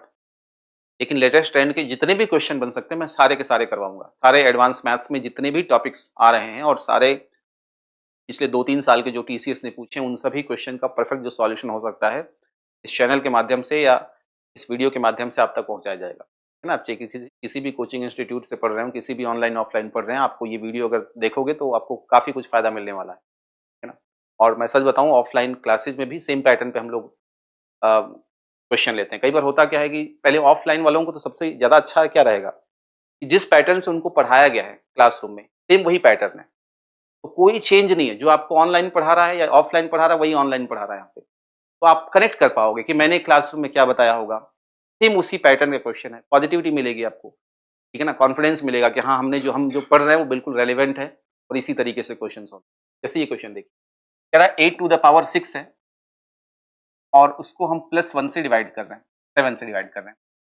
आपने ये कहा है कि सर ऐसा है कि इस पर तो अटैक होगा नहीं, इस पर तो अटैक होगा नहीं, इस पे 1 पे अटैक नहीं हो सकता। तो इस पे अटैक होगा तो +1 हो जाएगा, 1 to the power 1 sorry 6 again 1 होगा, 1 + 1 कितना होगा? बहुत आसान क्वेश्चन है। एडवांस मैथ्स में तो हालत ये हो रखी है कि एडवांस मैथ्स को यूज किस तरीके से कर रहे हैं विद्यार्थी, पर इसमें टाइम कम लगता है। फटाफट कॉन्सेप्ट क्लियर है, आंसर आ जाएगा, जबकि अरिथमेटिक में थोड़ा-सा कैलकुलेशन ज़्यादा होता है। अब देखिए एक क्वेश्चन को एडवांस मैथ्स में सॉल्व करना कितना आसान है और अरिथमेटिक में एक क्वेश्चन को सही करने के लिए आपको काफ़ी कुछ कैलकुलेशन से गुजरना पड़ेगा। तो काफ़ी कुछ आसान है ना? इनको इसी तरीके से सॉल्व करना होता है। इस क्वेश्चन को देखिए, क्वेश्चन में क्या कह रहा है ये? कह रहा है कि 4 टू द पावर कितना है यहाँ पे? आपने कह दिया 999 है, 999 डिवाइडेड बाय कितना है? 7 है। कह रहा है बताइए रिमाइंडर क्या होगा? देखिए, हम कह रहे हैं कि या तो आप 7 जो 4 है ना, 4 की पावर जो भी है, उसको +1 -1 के फॉर्म में कन्वर्ट करें आप जब डिवाइड करें। तो या तो उसको 6 बना दें या फिर आप उसको 8 बना दें, ऐसा नहीं हो सकता। तो 7 के मल्टीपल में ले जाओ। तो आपने कह दिया कि सर ऐसा है 4 टू द पावर 3 जो होता है ना, वो 64 होता है। देखो 4 टू द पावर 9 999 हो गया और 7 से डिवाइड कर रहा हूँ। तो ये 64 हो जाएगा। 64 टू द पावर कितना होगा? 333 डिवाइडेड बाय कितना? 7। आप अगर डिवाइड करेंगे तो पाएंगे कि सर 63 तक तो हिसाब किताब क्लियर है। मैं यही कह रहा था कि या तो 7 के टेबल में +1 आ जाइए या फिर -1 आ जाए, या तो 8 बना दो या फिर 6 बना दो। वो दोनों ही कंडीशन नहीं हो पाई तो हमने कहा एक काम करते हैं मल्टीपल चेक करते हैं। तो 7 का मल्टीपल 63 हो गया क्लियर, +1 आ रहा है, +1 हो गया, 1 to the power +1 to the power 333 answer क्या हो जाएगा? आपने कहा 1 हो जाएगा। ठीक है, तो ये कॉन्सेप्ट आपको समझ में आ गया होगा। ठीक है, ध्यान रखना इन क्वेश्चंस को इसी तरीके से सॉल्व करना। चलिए, एक और बेहतरीन क्वेश्चन रिमाइंडर थ्योरम पर बेस्ड है, उसको देखते हैं अपन कि किस तरीके से हम लोग सॉल्व कर सकते हैं। इस क्वेश्चन को अगर आप देखेंगे तो बहुत ध्यान से ऑब्जर्व कर पाएंगे आप लोग। सर ऐसा है कि 2 टू द पावर 256 है, उसको हम 17 से डिवाइड करना चाहते हैं। तो 2 टू द पावर कितना है? 256 है। 2 टू द पावर 256 है, ध्यान से 256। इसको हम किससे डिवाइड करना चाहते हैं? 17 से। हमने कहा कि सर 2 की पावर जो होती है वो 4, 2 की पावर 4 जो होती है वो 16 होती है, 16 होती है। तो क्या हम इसको ऐसे लिख सकते हैं? आपने कहा बिल्कुल लिख सकते हैं, 2 टू द पावर 4 और ये कितना हो गया? 6 और 4 जाएगा अपॉन कितना होगा? 17। अगर आप ध्यान से देखेंगे तो 16 टू द पावर कितना होगा? 64 डिवाइडेड बाई कितना हो जाएगा? 17 हो जाएगा। ऐसी कंडीशन में आप ये पाएंगे सर ये डिवाइड होगा -1 टू द पावर 64, रिजल्ट जो होगा वो पॉजिटिव वे में मिल जाएगा, +1 मिल। इसका आंसर जो हो जाएगा वो कितना हो जाएगा? आप ये मत कहना कि हर क्वेश्चन का आंसर +1 ही होता है। ये जस्ट पहले क्या होता था, रिमाइंडर थ्योरम पे बहुत अच्छे-अच्छे क्वेश्चंस एसएससी पूछा करता था, लेकिन अब इतना नहीं है। ठीक है ना? बेसिक लॉजिक अगर आपको क्लियर है तो आप क्वेश्चन को आराम से सॉल्व कर सकते हैं। ये उसी बेसिक लॉजिक पर बेस्ड क्वेश्चन था। चलते हैं 17 नंबर क्वेश्चन की तरफ। क्या कह रहा है इस बात को समझो जरा। ये कह रहा है कि जब हम इस नंबर को 2x-3 से डिवाइड करते हैं तो रिमाइंडर क्या होगा? देखिए आपके पास अगर नॉलेज है, अगर आपने अच्छे से 10th क्लास अगर क्लियर कर रखा है तो इस क्वेश्चन को हम लोग वहां पे सॉल्व करते थे, प्रॉपर वे में हम लोग डिवाइड करते थे और डिवाइड करने के बाद जो रिमाइंडर बचता था वही हमारा आंसर होता था, याद होगा आपको। लेकिन यहाँ पे ऐसा कुछ नहीं करना है। यहाँ क्या करना है इस बात को समझो जरा। जब भी ऐसा कुछ हो तो जिससे डिवाइड करने की बात चल रही है, इसको जिससे डिवाइड करने की बात चल रही है, इसको इज इक्वल टू 0 कर दो, इसको इज इक्वल टू 0 कर दो। तो 2x-3 की वैल्यू किसके बराबर हो जाएगी? आप कहोगे 0 के बराबर हो जाएगी। यानी 2x की वैल्यू किसके बराबर हो जाएगी? आप कहोगे 3 के बराबर। x की वैल्यू किसके बराबर हो जाएगी? आप कहोगे 3/। यानी x की वैल्यू जो 3/2 है, इसको अगर हम इसमें पुट कर दें तो 0 आना चाहिए। अगर 0 नहीं आता है इसका मतलब कुछ रिमाइंडर बच जाएगा, वही हमारा आंसर हो जाएगा। तो हमने कह दिया कि सर ऐसा है कि f 3/2 पता करते हैं, f 3/2 पता करते हैं। f 3/2 क्या होगा, जरा इस बात को समझो जरा।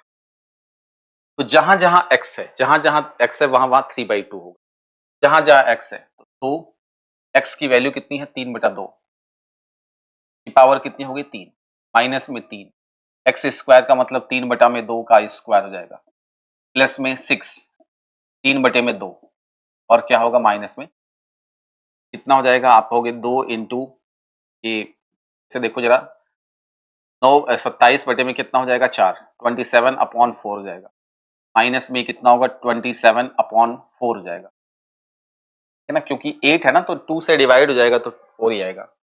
माइनस में कितना हो जाएगा, आप कहोगे 9, माइनस में कितना होगा 4, ठीक है। तो ये कितना होगा, ये तो प्लस माइनस कैंसिल आउट हो गया, माइनस का 13, क्या हो रहा है इसमें, कुछ गड़बड़ी है क्या, एक बार चेक कर लेते हैं, कुछ गड़बड़ तो नहीं है।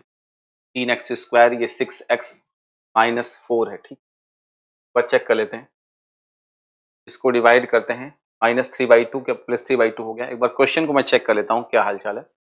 2x 3/2 का होल क्यूब 27/8 4 हो जाएगा, माइनस में 27/4 हो जाएगा, कैंसिल आउट हो गया।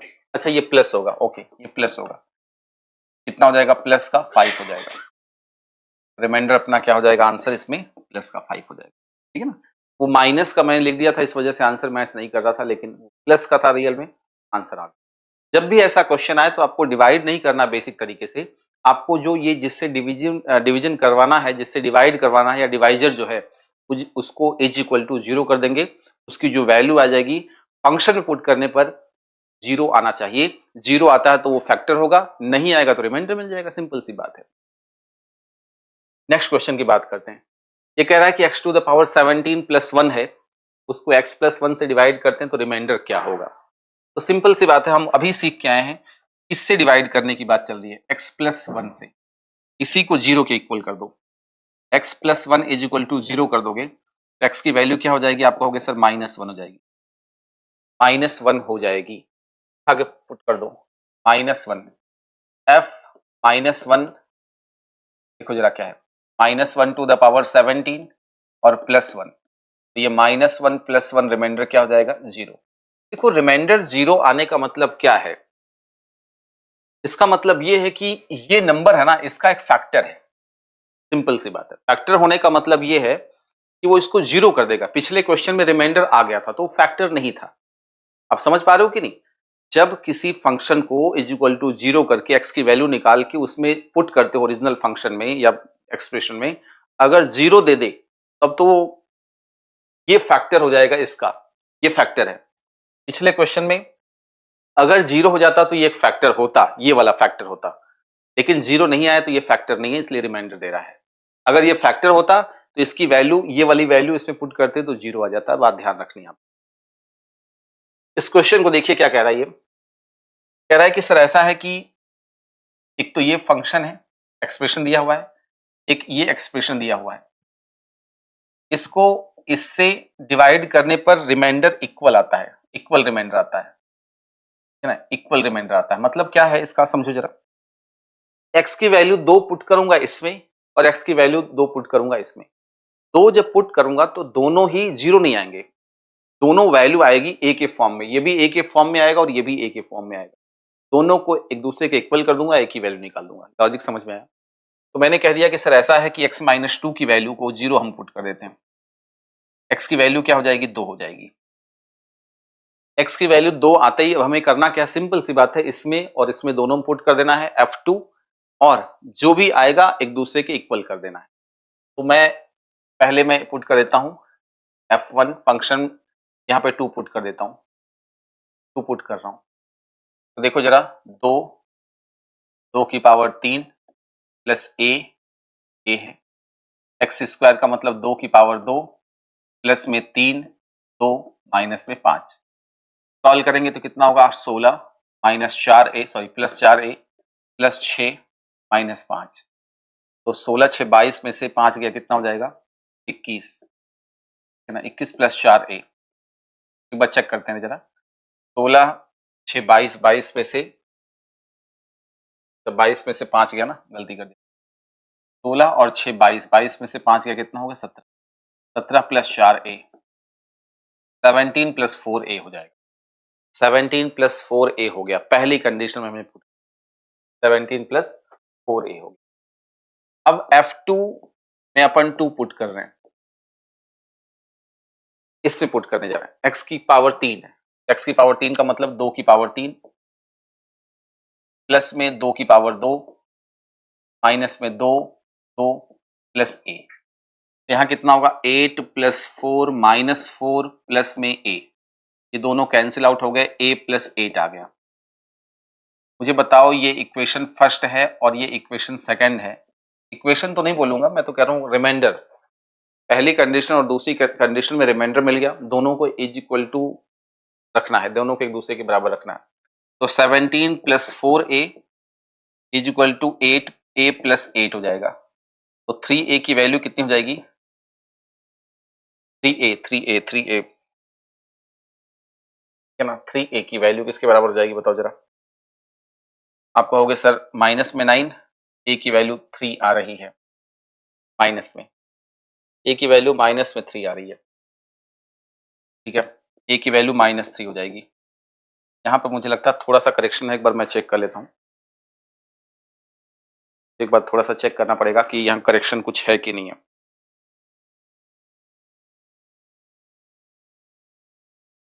एक बार चेक कर लेते हैं अपन कि क्या है कि नहीं है यहाँ। 2x³ x की वैल्यू कितनी दे दी 2, 8 × 16 4 a और माइनस के 5 हो गए। x³ 8, फिर प्लस में 2 का स्क्वायर माइनस में 2 × 2 प्लस में ये 8 हो गया, ये 4 हो गया, -4 हो गया, प्लस 8 + a। यहाँ से 17 + 4a की वैल्यू 8a + 8 आ गया। ये इधर जाएगा। अच्छा यहाँ पे समझो जरा, अगर ये इधर लेके आते हैं तो कितना होगा 3a, उधर आ जाएगा तो -2, a की वैल्यू -3 आ रही है। एक बार आप लोग चेक कर लें, ठीक है ना, -3 आ रही है, a की वैल्यू -3 आ रही है, एक बार चेक करना आप लोग, या फिर आप हाँ ये कह सकते हो ना। अच्छा a की वैल्यू आ रही है, ओके ठीक है ठीक है ठीक है, a की वैल्यू -3 आ रही है। यहाँ पे क्वेश्चन देखें ध्यान से, इसने ये नहीं कहा है, रिमाइंडर पूछा है, रिमाइंडर पूछा है, रिमाइंडर पूछा है, a की वैल्यू नहीं पूछी है, a की वैल्यू नहीं पूछी है। तो कहीं भी पुट कर दो, a की वैल्यू आ चुका है ना, कोई दिक्कत नहीं, -3 आ चुका है, उठा के यहाँ पे रख दो, है ना, यहाँ पे रख दो। तो रिमाइंडर क्या होगा देखो जरा, a की वैल्यू पुट करनी है, a की वैल्यू पुट करनी है, यहाँ पुट कर दो, कोई दिक्कत नहीं, यहाँ पुट कर दो। तो 17 + 4 a की वैल्यू -3 हो गई, तो 17 - 12 कितना होगा 5, बिल्कुल सही उत्तर है। हमने क्या कर दिया था, हमने सोचा कि a की वैल्यू पूछा है, लेकिन a की वैल्यू नहीं पूछा है, रिमाइंडर पूछा है, तो 5 हो जाएगा इसको।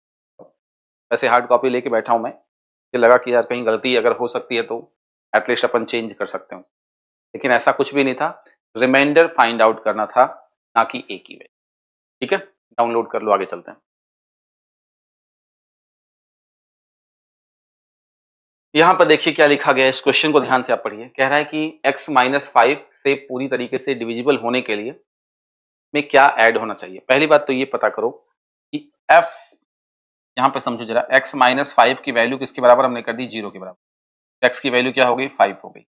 x की वैल्यू अगर 5 हो जाती है, x की वैल्यू अगर 5 हो जाती है तो क्या करना पड़ेगा, इसमें उठा के पुट करोगे, रिमाइंडर आ जाएगा, उसको कैंसिल आउट करने के लिए देखते हैं क्या ऐड कर सकते हैं। F5 लिखते हैं अपन, F5 0 आना चाहिए, F5 जो होना चाहिए वो 0 आना चाहिए, लेकिन ये क्या कह रहा है समझो जरा। तो 5 to the power 3 -3, 5 to the power 2 plus में 4 और 5 -75, है ना, इसको 0 आना चाहिए, देखते हैं ये कितना आ रहा है। 125 माइनस कितना होगा 75 प्लस का 20 माइनस का 75, है ना, कोई दिक्कत नहीं। तो कितना हो गया, ये और ये दोनों ऐड हो गए 145 आ गए, और माइनस में 150 आ गया, तो माइनस का 5 हो गया, माइनस का 5 हो गया, लेकिन इसको 0 बनाना है हमें, समझ रहे हो कि नहीं? हमने क्या बोला था कि F5 अगर पुट करेंगे तो 0 आना चाहिए, लेकिन आया कितना? -5। तो हम इसमें क्या ऐड करेंगे बताओ जरा? हम इसमें क्या ऐड करेंगे? प्लस का 5 अगर ऐड करें, इसमें प्लस का 5 अगर करें अपन तो 0 आ जाएगा। उसने बोला भी है क्या ऐड होना चाहिए, तो हमने कह दिया कि सर ऐसा है, प्लस का 5 ऐड होना चाहिए, प्लस का 5 ऐड होना चाहिए। कोई दिक्कत नहीं, आसान क्वेश्चन है। बस रिमाइंडर जो बच रहा है उसमें अपन ने क्या कर दिया, इसको ऐड करने। क्वेश्चन देखिए क्या कह रहा है ये। कह रहा है कि एक नेचुरल नंबर है n, 732 से डिवाइड करते हैं तो रिमाइंडर कितना आता है? 12 आता है। बताइए n के कितने पॉसिबल वैल्यूज हैं? ये कहीं ना कहीं फैक्टर बेस्ड क्वेश्चन है। फैक्टर में लॉजिक जो अप्लाई होता है वो यहाँ पे होगा। मैं आपको बेसिक तरीके से फटाफट सॉल्व करके दिखाता हूँ। देखो देखो एक नंबर है क्या, n 732 को विभाजित करता है। 732 को एक नंबर n डिवाइड करता है तो रिमाइंडर कितना जाता है? r जो है वो 12 आ रहा है। r कितना आ रहा है? अपने का 12 आ रहा है। r 12 आ गया। मुझे एक बात बताओ, सपोज करो n एक नंबर है, तो 8 से डिवाइड कर रहे हैं तो 5 रिमाइंडर के फॉर्म में आ रहा है, तो ये वैल्यू जो होगी इन दोनों का ऐड ही तो होगी। बोलो जरा, 13 ही तो होगा, इन दोनों का ऐड ही तो होगा, तभी तो 13 को हम 8 से डिवाइड करेंगे तो रिमाइंडर 5 आएगा। तो यहाँ पर भी सेम कहानी है, यहाँ पे सेम कहानी है, आप इस बात को समझे जरा, है ना? तो ये कहानी होगी दोनों का डिफरेंस। दूसरा कि मान लो मैं कह दूं कि सर ऐसा है कि 13 है, यहाँ पर एक कोई n वैल्यू है और उससे डिवाइड करने पर 5 आ रहा है, दोनों को समझ लो जरा। तो यहाँ क्या आएगा? तो इन दोनों का डिफरेंस आएगा, इन दोनों का डिफरेंस यहाँ बैठेगा, इन दोनों का डिफरेंस यहाँ बैठेगा। सेम कहानी ये है, n की जो वैल्यू हो जाएगी वो कितनी हो जाएगी? 732 माइनस में 12 मतलब 720 हो जाएगा, 720 होगा।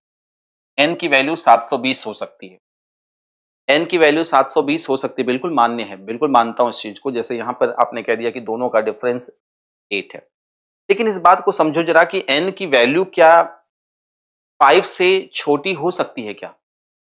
एक बार सोचो जरा कि n की वैल्यू क्या क्या हो सकती है। 8 हो सकती है या 8 का कोई फैक्टर हो सकती है, लेकिन ये 5 से लेस देन नहीं हो सकता कोई। तो अपन क्या कह रहे हैं कि अपने को ये ध्यान रखना है कि यहाँ पर 720 के टोटल फैक्टर कितने होगा? TNF of total number of factor का TNF total number of factor निकालते हैं। ये बात समझ रहे हो कि नहीं? ये बात समझो जरा कि अगर मैं ऐसा कह दूं 732 है और यहाँ रिमाइंडर 12 आ रहा है, इसका मतलब ये क्या होगा? 720 होगा। या तो ये खुद 720 होगा या फिर 720 का कोई एक फैक्टर होगा, लेकिन वो फैक्टर ऐसा होगा जो 12 से बड़ा होगा। मतलब मैं सीधा सीधा कह सकता हूं कि 720 का TNF ग्रेटर देन 12 हमें पता करना है। हमारा आंसर क्या है? 720 या तो होगा या इसका कोई एक फैक्टर होगा, लेकिन वो फैक्टर जितने भी होंगे वो क्या होंगे? ग्रेटर देन 12 होंगे। इस बात को ध्यान रखना है। ये थोड़ा सा टेक्निकल क्वेश्चन है और इंपॉर्टेंट क्वेश्चन है, मेंस लेवल का क्वेश्चन। आंसर समझ, टीचर पूछा गया लेकिन क्वेश्चन आ सकता है और आया हुआ है। तो आपने कह दिया कि सर ऐसा है, 720 के फैक्टर कैसे निकालेंगे? 720 के फैक्टर याद कीजिए, फैक्टर मैंने आपको बताया तो नहीं है, लेकिन मैं आपको अगले टाइप में यही बताऊंगा। 720 का फैक्टर कैसे करेंगे? इसको ब्रेक करना है प्राइम नंबर्स के फॉर्म में, प्राइम नंबर्स के फॉर्म। तो आपने कह दिया कि सर ऐसा है कि 72 इंटू 2 की पावर 3 इंटू 3 की पावर 2 72 हो गया, इंटू 2 इंटू 5 हो गया। का मतलब 2 की पावर कितना हो गया? 4 हो गया, 3 की पावर 2 हो गया और 5 की पावर कितना हो गया? 1 हो गया। ये 720 का फैक्टर प्राइम फैक्टर के फॉर्म में 16 पंजे 80 इंटू 9, बिल्कुल सही। अब टोटल नंबर ऑफ फैक्टर निकालेंगे तो ऐड कर देंगे 5 इंटू पावर में एक ऐड कर दो 3 इंटू 2 कितना हो जाएगा? 30 हो जाएगा। इसके बारे में आपको बताऊंगा, टोटल अच्छे से बताऊंगा, इस चीज को समझो जरा। अगला टाइप जो है वो बेस्ड ऑन फैक्टर्स ही है, आप एक बार देख लें इस चीज को। जो लोग ऑफलाइन में पढ़े हुए विद्यार्थी वो लोग बहुत अच्छे से कनेक्ट कर पा रहे होंगे। हमने इसको ऐसे ही पढ़ा था कि सर प्राइम नंबर्स के फॉर्म में अगर आप ब्रेक कर देते हैं तो पावर में एक ऐड करते हैं हम लोग, पावर में एक ऐड करते हैं और पावर में एक ऐड कर रहे हैं, तो वही काम हमने पावर में एक ऐड किया। लेकिन ये 30 के 30 फैक्टर नहीं होंगे, उन फैक्टर्स को हमें हटाना है जो ग्रेटर देन, जो लेस देन 12 है। आपने कह दिया 720 के फैक्टर्स कौन से होंगे बताओ जरा? 1 2 3 4 5 6 7 नहीं 8 9, 10, 11 नहीं, 12। इनको हमें नहीं लेना है, इनको हमें नहीं लेना है। तो टोटल 30 थे, माइनस 1, 2, 3, 4, 5, 6, 7, 8, 9, 10 इसे हटा दो, कितना आएगा 20। तो 20 नंबर ऑफ फैक्टर्स, जो बी ऑप्शन अपना सही उत्तर। क्या इस बात को समझ पाए आप लोग? एक बार आप लोग इसको लिख लीजिए, ठीक है। यहाँ पे सबसे अच्छी जो चीज थी वो ये थी, आपने जैसे ही 720 के फैक्टर्स निकाले तो आपने कहा टोटल नंबर ऑफ फैक्टर जो है वो 30 हैं। लेकिन 30 के 30 क्या आप कंसीडर कर पाओगे? तो आप कहोगे बिल्कुल नहीं ले सकते। क्यों? क्योंकि अगर मान लो 720 का हम डिवाइड कर रहे हैं तो हमें ध्यान रखना है 720 से हम डिवाइड कर रहे हैं तो जो रिमाइंडर 12 आया हुआ है उससे ऊपर ही हमें होगा, देखना पड़ेगा। इस चीज को समझ लो जरा। जैसे मैं आपसे कह दूं कि सर n एक नंबर है, यहाँ 32 से हम डिवाइड कर रहे हैं, रिमाइंडर 7 आ रहा है सपोज करो, तो ये यहाँ पर आप कह सकते हो कि 32 खुद भी हो सकता है या इसका कोई फैक्टर भी हो सकता है, लेकिन जितने भी फैक्टर होंगे वो ग्रेटर देन क्या होंगे? ग्रेटर देन क्या होंगे? ग्रेटर देन क्या होंगे? 7 होंगे, क्योंकि 7 से छोटा अगर होगा तो फर्दर डिवाइड हो जाएगा और वो ऐसी कंडीशन में रिमाइंडर 7 नहीं देगा, है ना। ध्यान रखना इस चीज को। तो हमने उन्हीं के बारे में सिंगल लाइन अप्रोच अप्लाई किया है। 730 के या 720 के टोटल नंबर ऑफ फैक्टर, लेकिन वो फैक्टर्स लेने हैं जो ग्रेटर देन 12 हैं। तो हमने कह दिया कि sir total number of factor 30 है और 1 से लेके 12 तक हमने चेक कर लिया कि कितने ऐसे फैक्टर जो काम के नहीं है। हमने कह दिया 10 ऐसे फैक्टर हैं जो यूजलेस हैं, का मतलब 20 जो फैक्टर्स हैं वो प्लेस किए जा सकते हैं एज ए डिवाइजर। चलते आगे। क्वेश्चन क्या कह रहा है समझिए जरा इस बात को। सक्सेसिव रिमाइंडर का क्वेश्चन है ये, सक्सेसिव रिमाइंडर का क्वेश्चन है ये। कह रहा है कि वो नंबर ज्ञात कीजिए जैसे क्रमिक रूप से 3, 5 और 7 से डिवाइड करने पर। ध्यान से देखिए जरा, 3, 5 और 7 जब भी ऐसा क्वेश्चन आए तो इसको हम सक्सेसिव रिमाइंडर का कॉन्सेप्ट बोलते हैं। 3, 5 और 7 से डिवाइड करने पर रिमाइंडर क्या आ रहा है? 2, 1 और 3 आ रहा है। देखिए इसने एक लाइन और बोली है कि अंतिम जो क्वोशिएंट है ना, लास्ट क्वोशिएंट जो है वो 3। वैसे नॉर्मली कुछ लोग 1 प्लेस करते हैं, कुछ लोग 0 प्लेस करते हैं। यहाँ पर क्वेश्चन में बहुत अच्छे से लिया हुआ है कि सर यहाँ पे लास्ट में जो है वो क्वोशिएंट 3 है ना। अच्छा, 1 प्लेस करने पर क्या होगा और 0 प्लेस करने पर क्या होगा मैं बता देता हूँ। अगर आप सेफ जोन में खेलना चाहते हो तो हमेशा 1 पुट करना। उससे होगा क्या कि वो नंबर भी सही दे देगा आपको, यहाँ वाला नंबर जो फाइंड आउट करना है वो भी सही दे देगा। और कई बार क्या होता है कि वो फर्दर कोई अपने नंबर दे देता है, अलग अलग डिजिट्स दे देता है, कहता है कि सर इसको डिवाइड कीजिए। जो लोग इसको पढ़ के आए हैं वो लोग समझ पा रहे होंगे कि मेरी जो बात है वो किस लेवल तक जा रही है। बहुत सारे विद्यार्थियों को ये बड़ी दिक्कत होती है कि सर 0 प्लेस करें कि 1 प्लेस करें। देखो 1 प्लेस करोगे ना तो आपके सारे आंसर बिल्कुल सही आएंगे, नंबर भी जो यहाँ पे नंबर आने वाला है वो भी सही होगा, और अगर नंबर को फर्दर डिवाइड करना है तो उसका रिमाइंडर भी बहुत सही आएगा। लेकिन 0 पर दिक्कत ये होती है कि 0 पे वो नंबर जो पूछेगा ना कि वह नंबर क्या है वो गलत आता है, ठीक है ना। बाकी अगर वो नंबर ना पूछ के वो फर्दर डिवाइड करने की बात कर रहा है कि सर इससे डिवाइड करेंगे तो बताइए रिमाइंडर क्या होगा, वो सही आंसर मिल जाएगा। लेकिन 0 पे वो पर्टिकुलर नंबर नहीं आ सकता, गलत नंबर आता है। वो सही लाने के लिए एक ही तरीका है कि वहां पे एक, लेकिन फिलहाल ऐसी कंडीशन नहीं है। इन दोनों को आपको मल्टीप्लाई करना होता है, इन दोनों को मल्टीप्लाई करना होता है, इन दोनों को ऐड करना।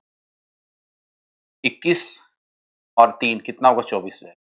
120 और 1 121 कितना हो जाएगा? 136 नहीं 363 प्लस 2 तो 365 हो जाएगा, या 363 प्लस 2। अगर यहाँ पे नंबर पूछता वो हम कह सकते थे, लेकिन इसने बोला है कि नहीं, अब एक काम करो, जो 356 है ना या 365 है, 365 है जो, इसको फर्दर डिवाइड करो। 365 को फर्दर डिवाइड करो किससे? आपने कह दिया कि सर किससे डिवाइड करना है? 213 से, सॉरी सर नंबर ही पूछा है क्या? ओके ओके, नंबर ही पूछा है इसमें तो, लेकिन आगे डिवाइड करने की बात नहीं चल रही, ये तो आंसर क्वेश्चन आ गया। 365 ही तो है। मैंने सोचा कि ये फर्दर डिवाइड करने की बात कर रहा है 213 से, नहीं, ये तो नंबर ही पूछा है, नंबर हमने फाइंड आउट कर लिया, ठीक है, नंबर हमने फाइंड आउट कर लिया। मैंने सोचा ये था कि यहाँ पे कोई और कुछ पूछ रहा होगा, लेकिन ये बहुत आसान सा क्वेश्चन था, इजी, मैंने इसको थोड़ा ले लिया था स्टैंडर्ड का, बाकी इजी क्वेश्चन है। एक और क्वेश्चन करते हैं। जैसे यहाँ पे देखिए, मेरी बात को आप ज्यादा अच्छे से समझ पाओगे जो मैं बोल रहा था। इस क्वेश्चन में क्या करना है, पहले इस बात को समझो। इसने कहा है कि सर ऐसा है ऐसा है कि स्टेज फर्स्ट में क्या होगा, समझो जरा। स्टेज फर्स्ट में क्या होगा, 2 3 5 7, 2 3 5 और 7 से हमें डिवाइड करना है, तो रिमाइंडर 1405 आ रहा है, 1405 आ रहा है, रिमाइंडर 1405 आ रहा है। मेरी बात को बहुत ध्यान सुनना, कभी भी डाउट नहीं होगा इस क्वेश्चन के सॉल्यूशन के बाद। आपने कह दिया मुझे क्या निकालना है, यहाँ पे नंबर निकालना है। अब मार्केट में दो तरीके से क्वेश्चन सॉल्व हो रहे हैं, 0 से भी हो रहा है और 1 से भी हो रहा है। अब मेरी बात सुनो जरा ध्यान, अगर मैं 1 लिख करके सॉल्व करता हूं तो देखना क्या होगा, देखना क्या होगा भी। अगर नंबर फाइंड आउट करना हो ना कि वो नंबर क्या है, तब तो लास्ट में क्या रखना, आप लास्ट में 1 रखना। लेकिन वो आगे कुछ कहे कि सर इसको फर्दर डिवाइड कर रहे हैं या उस नंबर को इससे भाग देने पर बताइए रिमाइंडर क्या है, आगे रिमाइंडर या नेक्स्ट स्टेज पूछे तो लास्ट में आप 0 पुट करके आंसर दे सकते हो। तो इस क्वेश्चन में फर्दर वो डिवाइड करने की बात कर रहा है, तो 0 प्लेस करके आंसर मिल सकता है, क्योंकि नंबर पर्टिकुलर इस नंबर के बारे में कोई जानकारी नहीं पूछी। अगर नंबर के बारे में जानकारी पूछता तो हमें क्या करना पड़ता, लास्ट में 1 पुट कर। तो मैं एक बार के लिए 1 पुट करके दिखाता हूं आपको, 7 यहां होगा, 7 एकम 7 और 5 12, 12 पंजे 60, 180 और 4 184। इन दोनों को मल्टीप्लाई करते हैं, इसको ऐड करते हैं, मल्टीप्लाई 180 प्लस होगा 8, 368 प्लस 1 369। अगर यहां पर वो नंबर के बारे में पूछता कि वो नंबर क्या है, तो आपका जवाब होता 369। बिल्कुल सही उत्तर है, बिल्कुल सही उत्तर है, बिल्कुल सही जवाब है 369, अगर आपने कैलकुलेशन सही की है तो। 12 60 180 4 और 8, ठीक है। अब वो कह रहा है कि रुकिए भी जरा, उसी नंबर को इससे डिवाइड और करना है, उसी नंबर को इससे डिवाइड करने की बात चल रही है, तो इसका मतलब 369 हमें डिवाइड करना है किससे किससे, 7 से डिवाइड करना है, 5 से डिवाइड करना है, 3 से, और लास्ट में किससे डिवाइड करना है, 2 से डिवाइड करना है, 2 से डिवाइड करना है। और जो भी आएगा वो रिमाइंडर यहाँ मिलता रहेगा, और रिमाइंडर का जो भी आंसर होगा उसका योगफल पूछा गया है।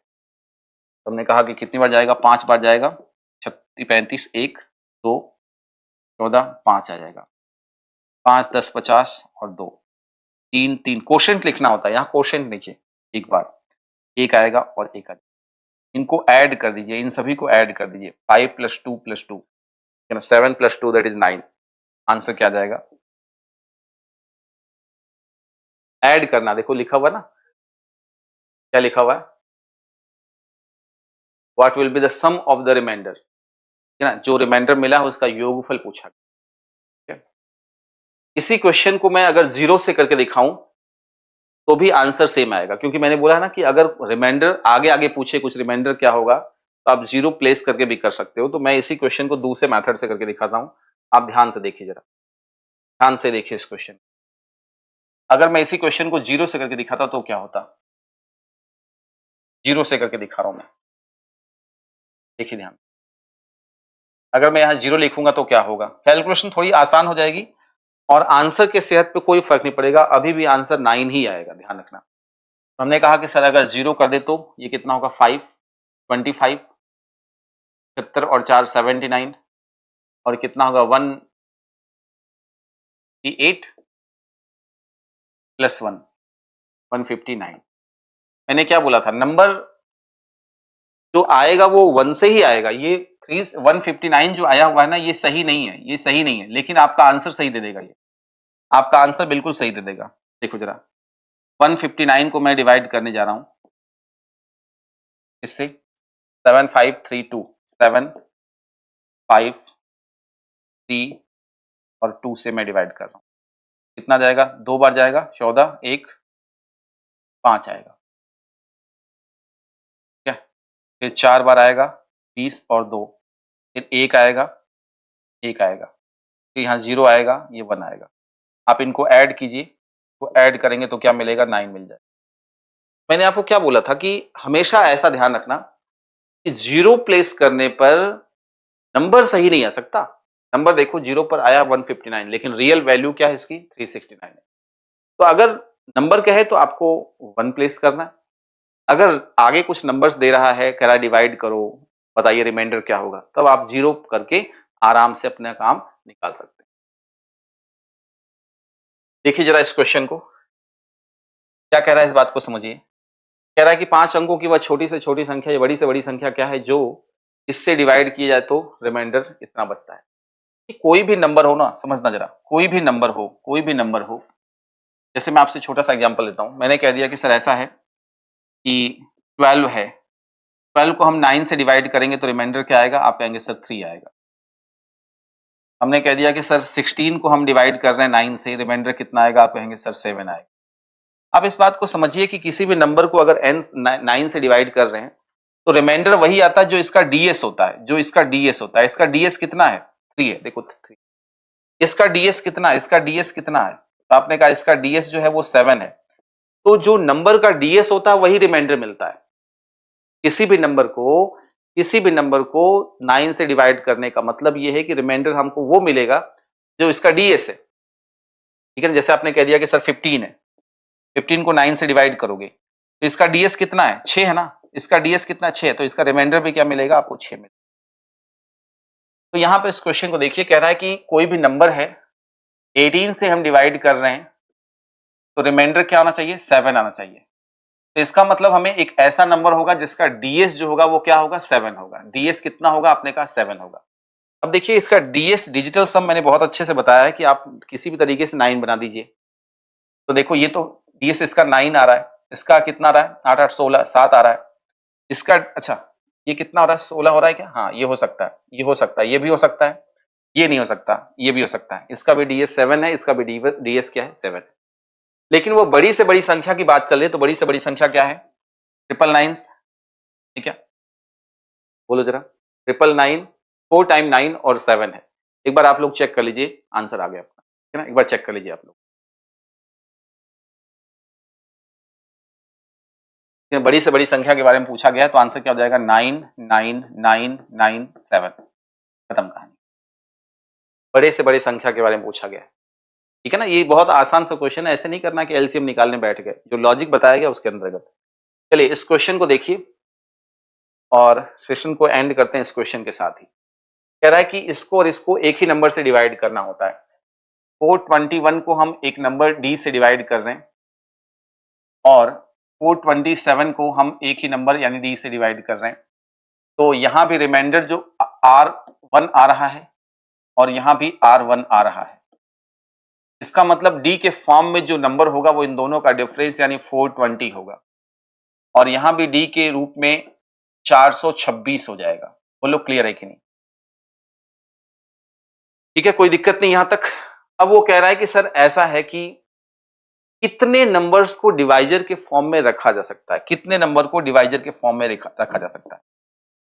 तो हमें ध्यान रखना है इस चीज का कि दोनों जो डिवाइजर होगा, यहाँ पे डिवाइजर होगा वो क्या हो सकता है, डिवाइजर क्या हो सकता है, डिवाइजर क्या हो सकता है, मुझे बताओ जरा, डिवाइजर क्या हो सकता है। तो आपने कहा सर ऐसा है कि डिवाइजर जो है वो इन दोनों का गैप कितना है, बताओ जरा, 6 हो सकता है या 6 का कोई फैक्टर हो सकता है, या फिर ऐसा कर लो, सुनो मेरी बात, इन दोनों में कॉमन है ना, इन दोनों कॉमन HCF क्या होगा, HCF क्या होगा, HCF इसका कितना हो जाएगा, 6 हो जाएगा। तो 6 हो सकता है, ठीक है ना। HCF अगर निकालें दोनों कॉमन फैक्टर, क्योंकि हमें क्या करना है, इन दोनों में डी की कॉमन जो वैल्यू कौन कौन से हो सकती है, तो डी की कॉमन वैल्यू वो इनका HCF जो हो जाएगा वो 6 हो जाएगा। तो क्या क्या हो सकता है, 1 भी हो सकता है, 2 भी हो सकता है, 3 भी हो सकता है और 6 भी हो सकता है। आई बात समझ में कि दो अलग अलग नंबर हैं, उनको किसी बड़े से बड़े नंबर से हम डिवाइड करना चाहते हैं तो HCF ही लेते हैं। तो हमें कहना है कि सर डी के फॉर्म में क्या हो सकता है मैक्सिमम, जो इसको भी हिट कर दे, इसको भी हिट कर दे। तो सर HCF ये ऐसा नंबर होगा, ये ऐसा नंबर होगा जो दोनों को हिट कर सकता है, इसको भी हिट कर सकता है और इसको भी हिट कर सकता है। तो इसके ये खुद हो सकता है या इसका कोई फैक्टर हो सकता है, और इसका कोई फैक्टर होगा, इसका कोई फैक्टर होगा, इसका कोई फैक्टर होगा। तो हमने कह दिया ये सारे फैक्टर्स हैं। लेकिन ध्यान रखो कि एक अगर रखूंगा तो रिमाइंडर एक नहीं मिलेगा, एक यहां रखूंगा तो रिमाइंडर एक नहीं मिलेगा। इसका मतलब ये इसको हम प्लेस नहीं कर सकते, इस चीज को हम प्लेस नहीं कर सकते। बाकी कितने बचे, 3। क्वेश्चन का आंसर क्या होगा, आप आप अगर 2 से डिवाइड करोगे तो भी एक मिलेगा, एक मिलेगा। 3 से डिवाइड करोगे 420 में एक मिलेगा, 426 में भी एक मिलेगा। 6 से डिवाइड करोगे तो 420 में भी एक मिल जाएगा, 426, है ना। तो ये ध्यान रखना है कितने नंबर्स को ऐसे यूज कर सकते हैं हम लोग, 3 नंबर्स। 1 क्यों नहीं लिया हमने, क्योंकि वो डिवाइड करने पर बात नहीं बना पा रहा है। ठीक है ना? ये बात ध्यान रखनी है। आज के सेशन को हम लोग यहीं विराम देते हैं। उम्मीद है कि आप लॉजिक को, कॉन्सेप्ट को समझ पा रहे होंगे और अच्छे से इस चीज़ को अपने नॉलेज में इम्प्लीमेंट कर पा रहे होंगे। चैनल को सब्सक्राइब भी कर लेना है, वीडियो अगर पसंद आए तो आपको लाइक भी कर देना है।